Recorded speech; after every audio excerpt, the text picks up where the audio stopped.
Saudi আরবের জেদ্দায় পশ্চিম অঞ্চল বিএনপির উদ্যোগে বিএনপি চেয়ারপারসন ও 3বারের সাবেক প্রধানমন্ত্রী বেগম খালেদা জিয়ার আত্মার মাগফিরাত কামনায় দোয়া ও কোরআন খতমের আয়োজন করা হয়।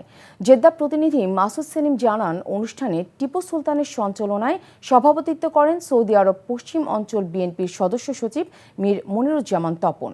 বেগম জিয়ার স্মৃতিচারণ করে বক্তব্য রাখেন মাহিন চৌধুরী, প্রকৌশলী নুরুল আমিন, শেখ মোস্তাক আহমেদ, মাওলানা আব্দুল মুকিত সহ আরও অনেকে। অনুষ্ঠানে কোরআন তেলাওয়াত, তাসবিহ তাহলিম সহ মরহুমার স্মৃতিচারণের মাধ্যমে বিপুল সংখ্যক প্রবাসী শোকাহত পরিবারের প্রতি সমবেদনা জ্ঞাপন করেন।